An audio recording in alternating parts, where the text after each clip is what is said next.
Download aplikasi Tarbiyah Sunnah di handphone Anda. Tersedia di Google Play dan App Store. Assalamualaikum warahmatullahi wabarakatuh. Alhamdulillah wassalatu wassalamu ala Rasulillah Muhammad ibn Abdillah wa ala alihi wa ashabihi wa mawalah wa man tabi'ahum bi ihsanin ila yaumil qiyamah wa ba'd. Hadirin jamaah salat zuhur yang Allah muliakan, alhamdulillah kembali kita berjumpa mengangkat tema agungnya kejujuran. Dalam bahasa Arab, jujur itu bisa disebut dengan as-sidqu dengan dikasrohkannya huruf shad, bisa dengan fathah as-sadqu. Maknanya adalah lawan dari al-kadhib. Makna dari as-sidqu adalah mutabaqatul hukmi lil waqi. As-sidqu adalah selarasnya ucapan atau perbuatan dengan kenyataan. Sedangkan dusta maknanya berbicara atau berperilaku yang tidak sesuai dengan kenyataan. Itu secara bahasa. Diterangkan dalam kitab Al-Qamusul Muhyit dan dalam kitab Mukhtarus Sihah susunan Ar-Razi. Adapun secara istilah berkata Ar-Razi, wastilahan huwa husulus syai' wa tamamuhu wa kamalu quwwatihi wa ijtima'u ajza'i. Makna as-sidqu secara istilah adalah teraihnya sesuatu secara sempurna serta terkumpulnya seluruh bagian dari sesuatu itu secara utuh. Ini secara istilah. Dalam bahasa kita, as-sidqu disebut atau diterjemahkan dengan benar atau jujur. Sehingga ada dua makna. Makna pertama adalah selarasnya antara ucapan dengan kenyataan.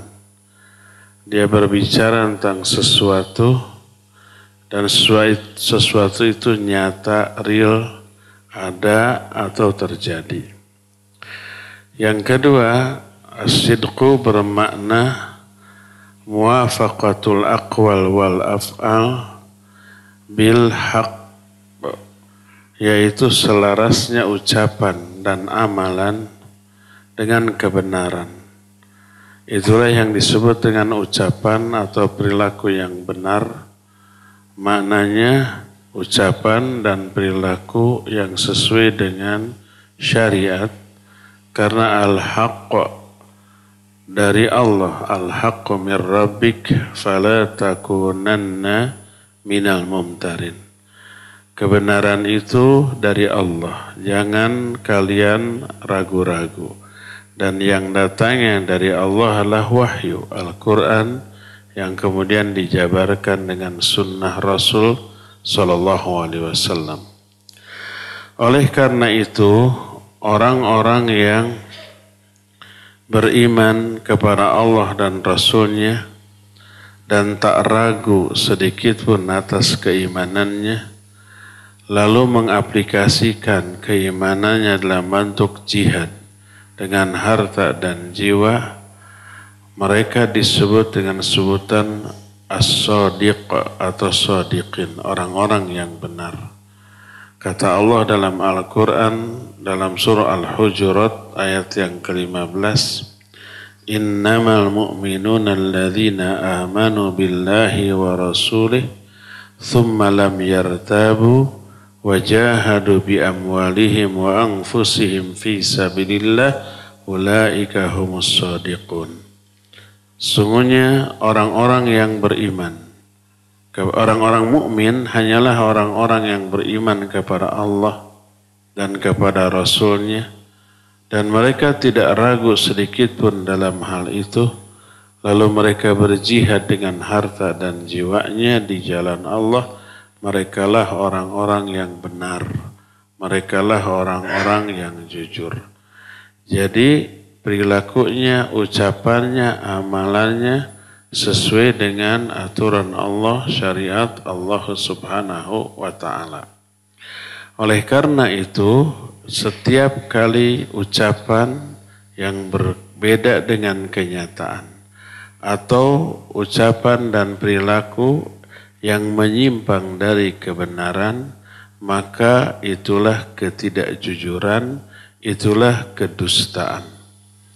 Oleh karena itulah maka orang yang ketika beribadah kepada Allah akan tetapi ibadahnya tidak ikhlas dalam hal niat. Ibadahnya benar, tata caranya benar, ditujukannya kepada Allah. Tapi niatnya untuk memperoleh sanjungan atau pujian atau keuntungan dunia, Allah menyebut amalannya itu dengan kedustaan.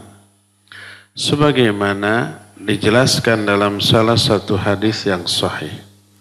Hadis ini riwayat Imam Muslim, diterima dari Abu Hurairah radhiyallahu an, terdapat dalam kitab Sahih Muslim dengan sanad yang sahih.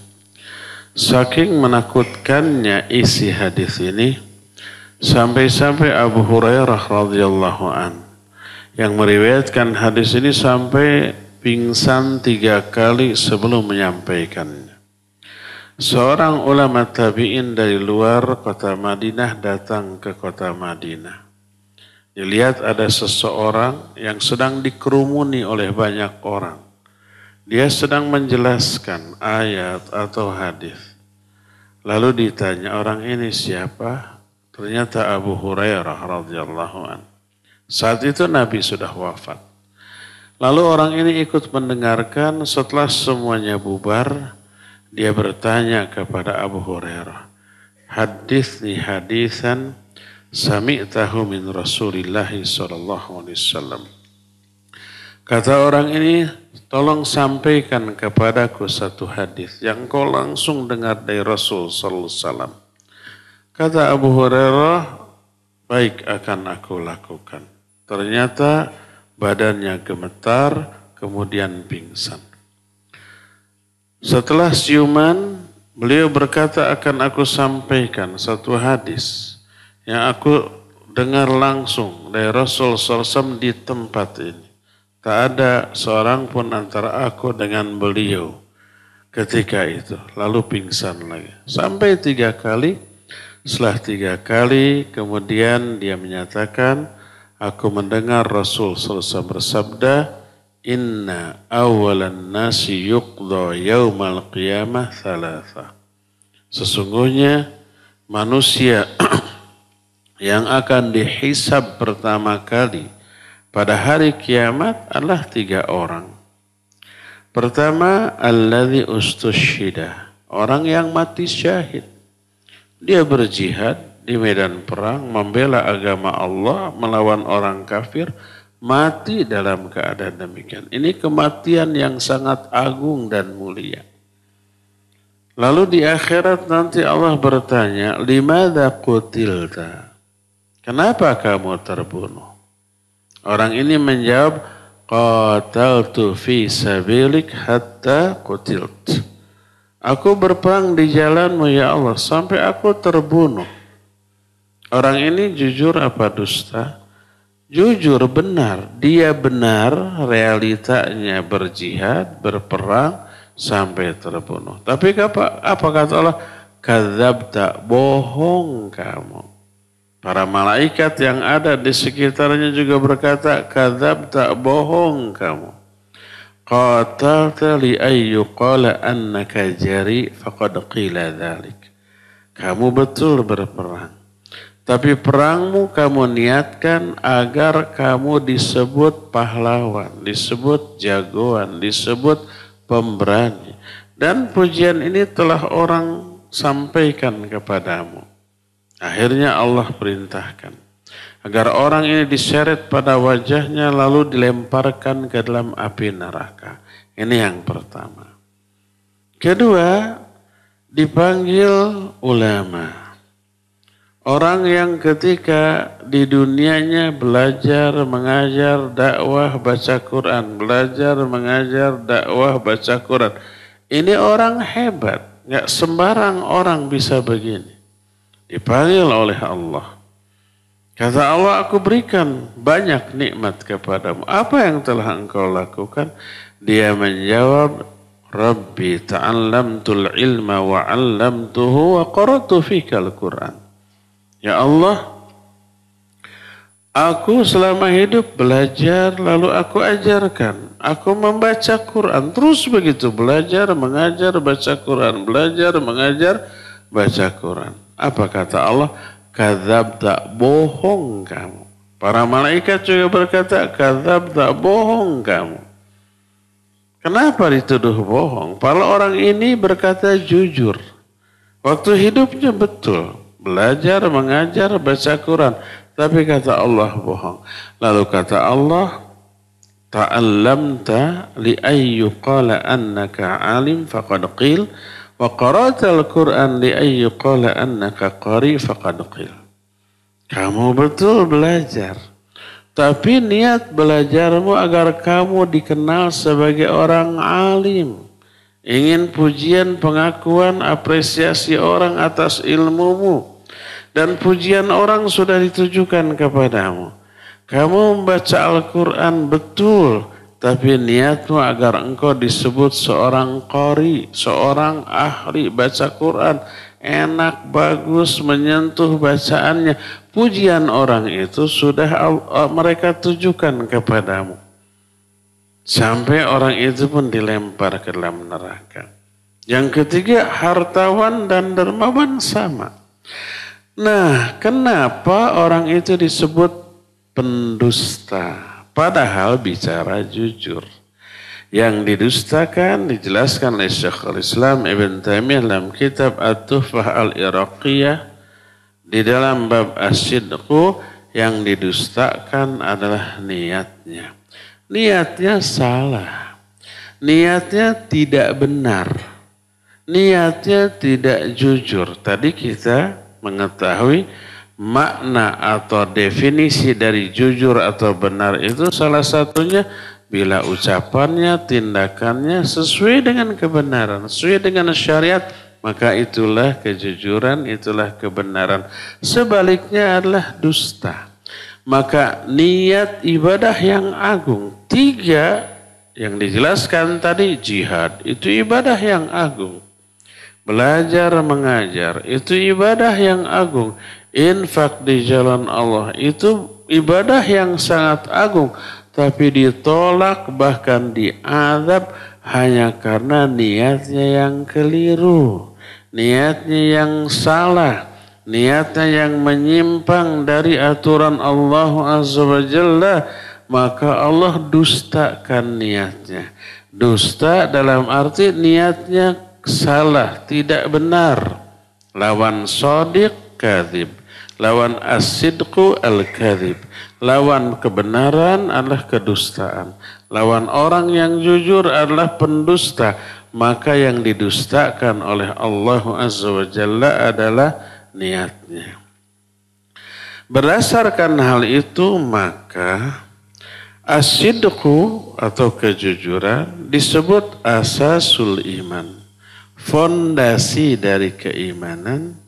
Karena dia benar dalam hal imannya. Mengimani rukun iman yang 6. Dan kepura-puraan berarti ucapannya ini tidak sesuai dengan kenyataan. Dia lisannya mengaku iman, hatinya tidak, realitanya tidak. Itu kedustaan. Karena ucapannya bertolak belakang dengan realita dari keimanannya. Maka disebut asasun nifaq. Itu fondasi bagi kemunafikan. Oleh karena itulah salah satu di antara tanda munafik adalah bila berkata dia dusta. Ayatul munafik thalathun. Tanda munafik itu ada 3. Idza haddatsa kadzdzaba wa idza wa'ada akhlafa wa idza tumina khana. Di dalam hadis lain wa idza khasama fajara.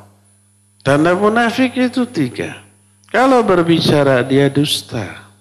Kalau berjanji dia ingkar. Kalau diamanati dia khianat. Kalau dia bertengkar dia curang. 4 karakter munafikin ini itu disebut kedustaan karena keempat sikap ini bertolak belakang dengan nilai kebenaran.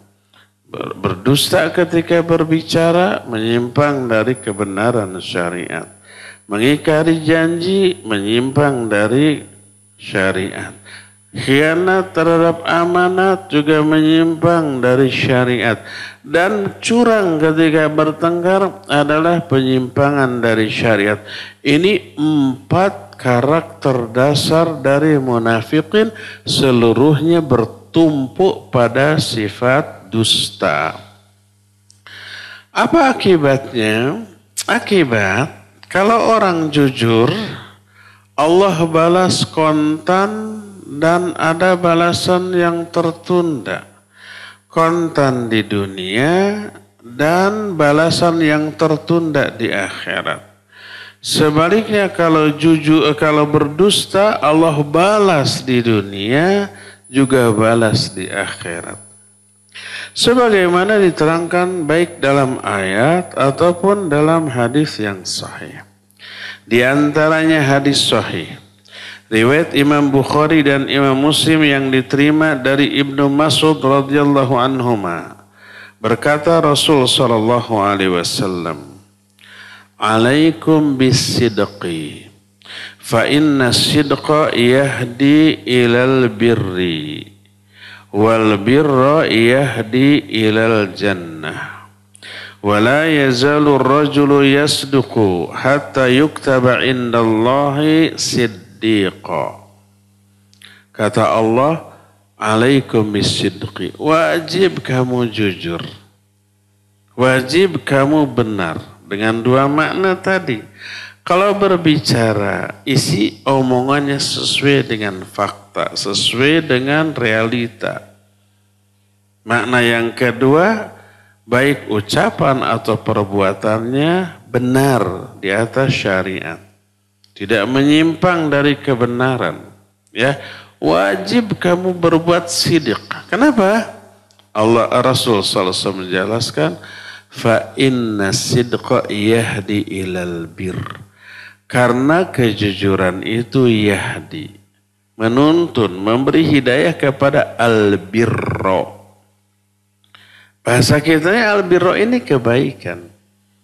Tapi dirinci oleh para ulama. Di antaranya berkata Syekh Muhammad bin Shalih Al-Utsaimin rahimahullah, al-birra itu ada 2 bentuk. Bentuk yang pertama, al-birra maknanya adalah al-khuruj minal ma'asi, keluar dari kemaksiatan. Seseorang terbiasa maksiat. Lalu dia berbuat jujur, berkata jujur. Maka kejujurannya Allah apresiasi. Allah berikan balasan, diberi hidayah untuk berbuat bir. Bir salah satunya adalah berhenti dari kemaksiatan. Allah berikan hidayah kepada dia, akibatnya karena kejujuran Allah beri hidayah yang menyebabkan dia berhenti dari kemaksiatan yang selama ini dilakukannya. Itu makna albir yang pertama. Makna yang kedua adalah al-wuqu fil amali soleh. Dia melakukan amal soleh. Tadinya umpamanya dia tidak tahajud, atau tidak saum Senin Kamis, atau tidak baca Al-Quran, atau tidak infak dan sedekah, atau tidak ikut kajian seperti ini. Karena nggak dapat hidayah. Nah, suatu saat ada kasus dan dia jujur dalam kasus itu. Ucapannya atau perbuatannya. Allah kasih hidayah dia untuk melakukan amal soleh yang selama ini tidak pernah dilakukannya. Tiba-tiba malam bangun dan kemudian muncul keinginan untuk berwudu lalu sholat tahajud. Tiba-tiba ingin, oh ini hari Senin atau Kamis, lalu saum Senin Kamis. Tiba-tiba ingin baca Al-Quran, ambil mushaf, lalu baca Al-Quran. Tiba-tiba ingin infak dan sedekah, dia ambil HP-nya, lalu dia transfer ke orang yang butuh, ke yayasan dakwah, ke masjid, ke pondok pesantren, ke madrasah, dan yang sejenisnya. Dari mana dia memperoleh hidayah untuk melakukan amalan yang selama ini tidak dilakukan? Itu buah dari kejujuran tadi. Karena Nabi SAW bersabda, inna sidqa yahdi ilal birri. Kejujuran memberi hidayah kepada albir. Ya. Albir maknanya dua tadi, bisa berhenti dari dosa dan kemaksiatan yang selama ini dilakukan, bisa terdorong untuk melakukan amal soleh yang selama ini tidak dilakukan. Itu balasan kontan dari Allah di dunia. Belum balasan nanti yang tertunda di akhirat. Banyak ayat dan hadis yang menjelaskan bagaimana Allah memberi balasan kepada orang yang jujur di akhirat nanti. Sebaliknya, kedustaan Allah hukum secara kontan di dunia sebelum hukuman yang tertunda kelak di akhirat.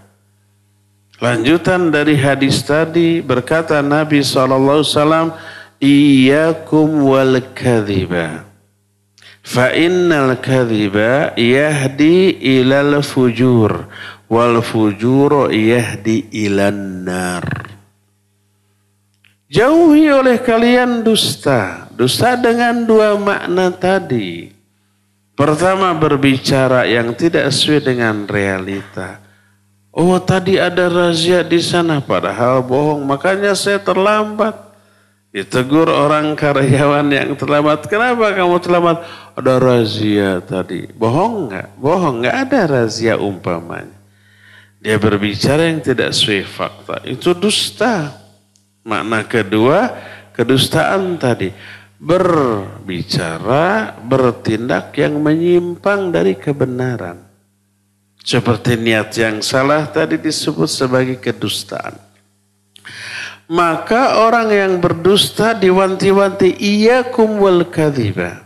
Jauhi oleh kalian dusta. Lalu beliau memberikan warning, peringatan.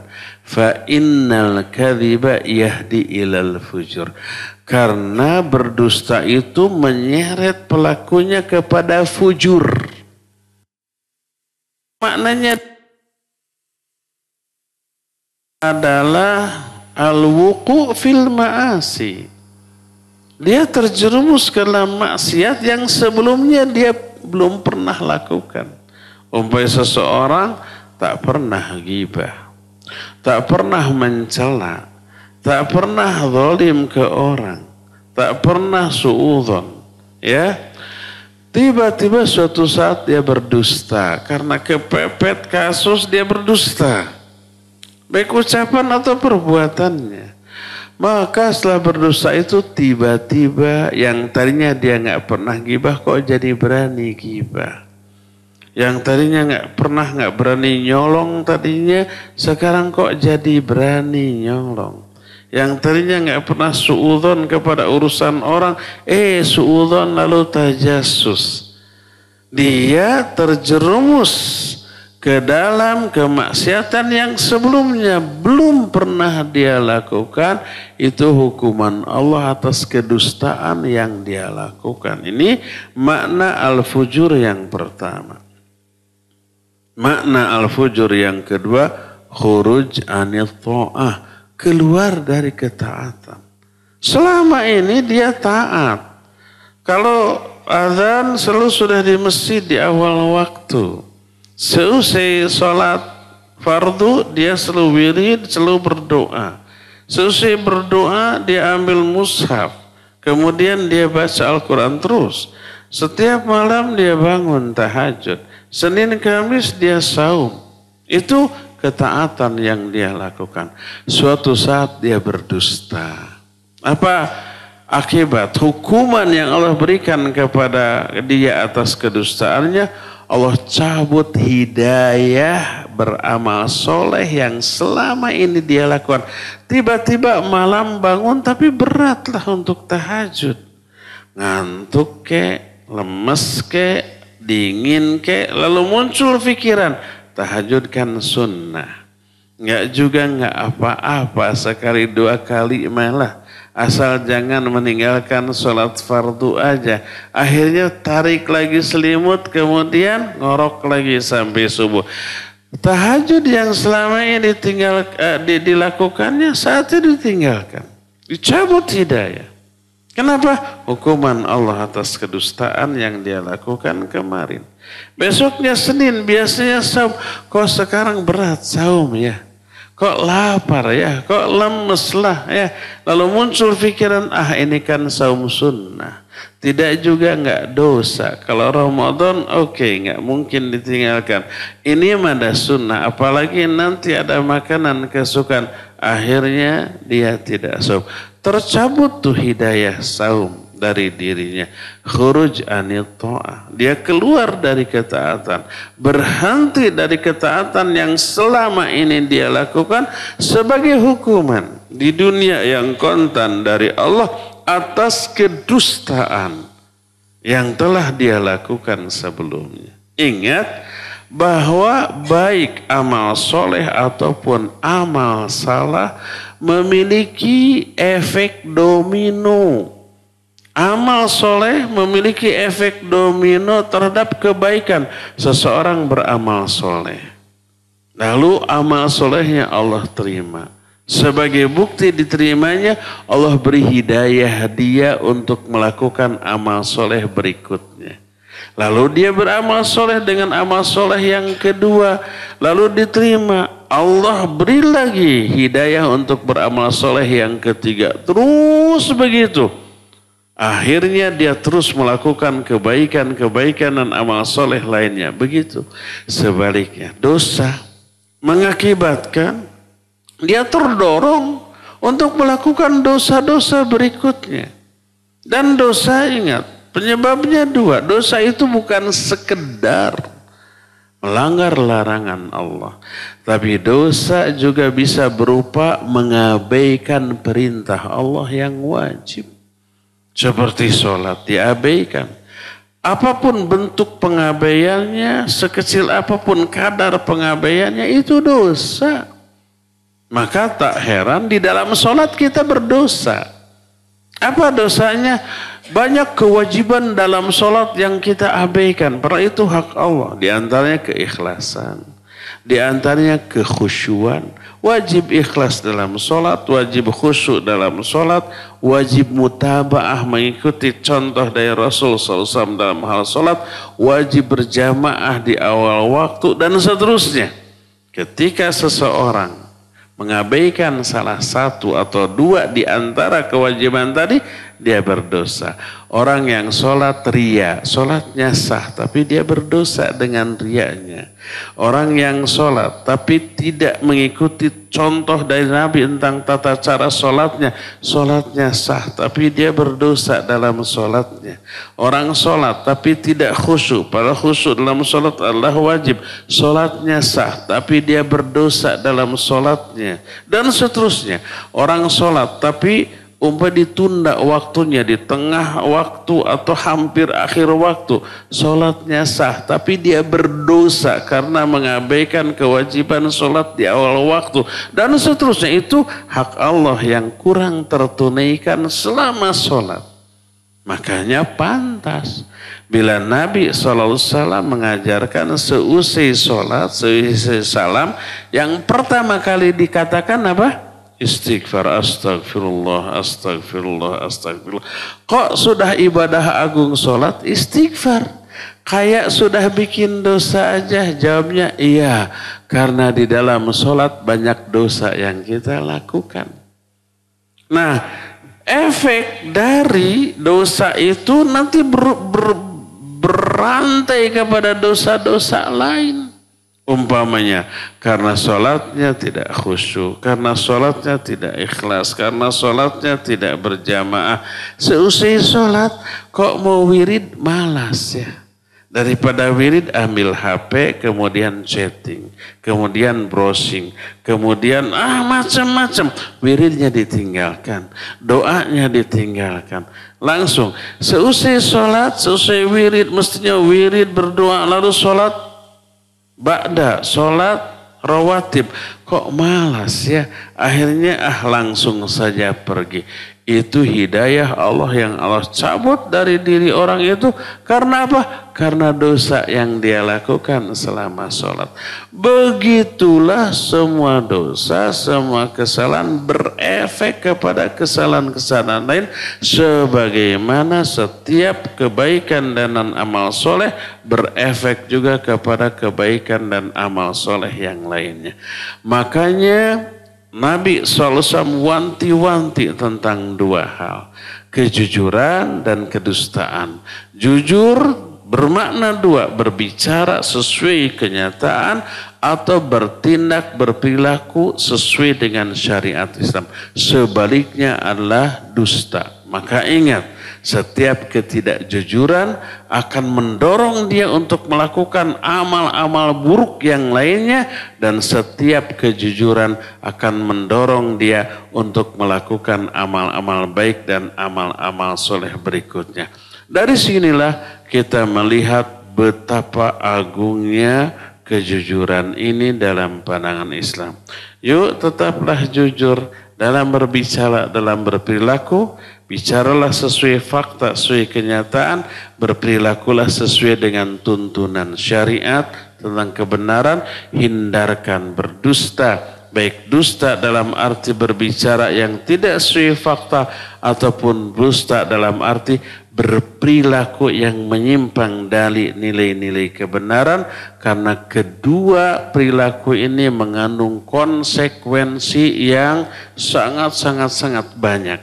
Kebaikan mengakibatkan Allah berhidayah untuk melakukan kebaikan-kebaikan lainnya, dan keburukan mengakibatkan tercabutnya hidayah, bahkan dicampakkannya ke dalam hati kita keinginan-keinginan untuk berbuat dosa yang lainnya sebagai hukuman dan murka Allah atas kita ya.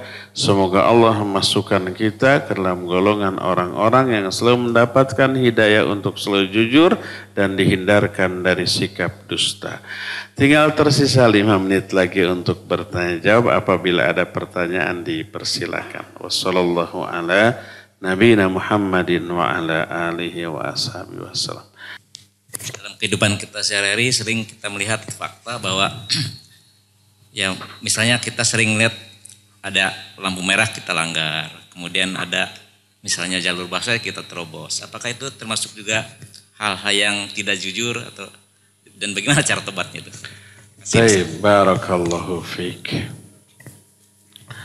Di dalam Al-Quran Allah mewajibkan kita taat kepada ulil amri. Ati'ullaha wa ati'ur rasul wa ulil amri minkum. Apa makna ulil amri? Ulil amri yang berwenang mengurus urusan dunia kita. Realitanya dia berwenang, punya kekuasaan untuk mengatur urusan dunia kita. Itulah ulil amri, wajib kita taati. Melanggarnya, pertama melanggar perintah Allah. Walaupun ulil amri itu jahat, zalim. Tapi ketetapan untuk kemaslahatan umum wajib untuk kita ikuti. Seperti aturan berlalu lintas. Tidak ada kezaliman di sana dari aspek teori. Adanya lampu merah, adanya beberapa rambu letter S, letter P, U-turn dan seterusnya. Itu ditetapkan untuk apa? Untuk kemaslahatan para pengguna jalan. Pertama, ketika melanggar perintah Allah untuk mentaati ulil amri. Kedua, melanggar orang yang berwenang mengatur urusan kita. Ketiga, menimbulkan madarat. Apa madaratnya? Ya bisa kecelakaan. Kalau lampu merah kita terobos, padahal hak pengguna orang lain ya, yang berasal dari arah lain, kita rebut hak mereka. Apa akibatnya? Marah mereka dan bisa kecelakaan, bisa tabrakan ya. Dan itu madarat yang muncul. Pertama, kita mengambil hak orang lain yang bukan hak kita. Yang mengambil hak orang lain, apapun bentuk haknya itu haram.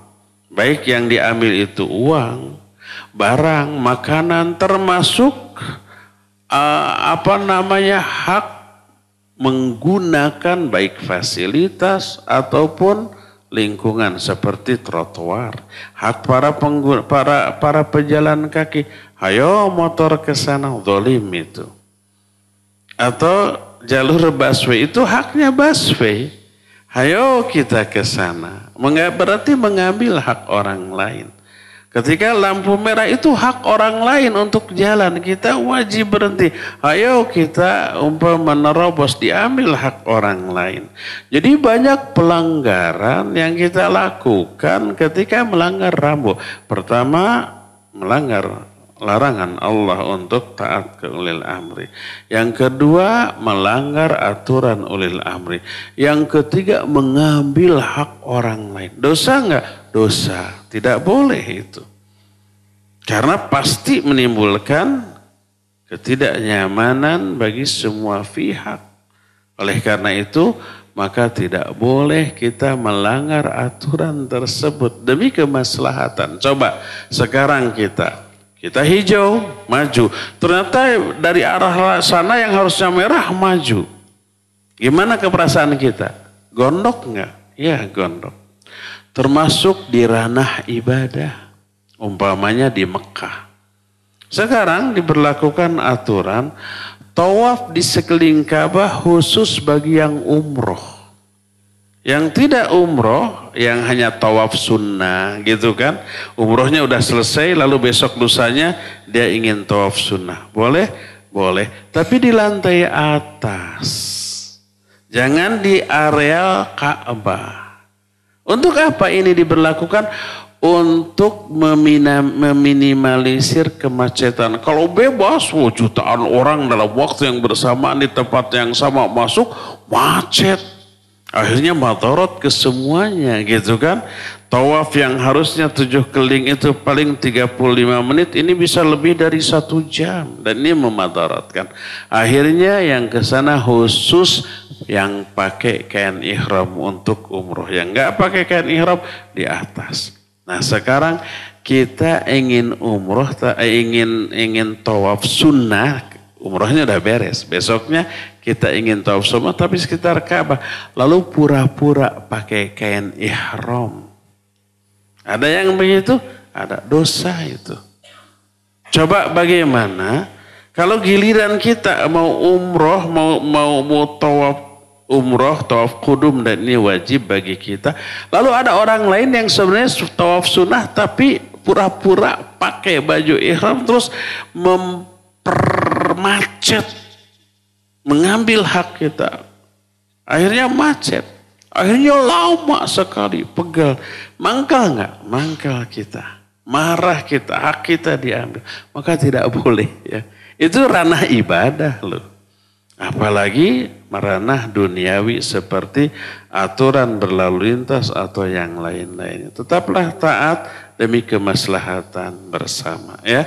Sudah habis waktu yang kita miliki. Semoga Allah mempertemukan kita kembali sebulan yang akan datang. Subhanakallahum bihamdik. Asyhadu an la ilaha illa anta astaghfiruka wa atubu ilaik. Walhamdulillahi rabbil alamin. Wassalamualaikum warahmatullahi wabarakatuh.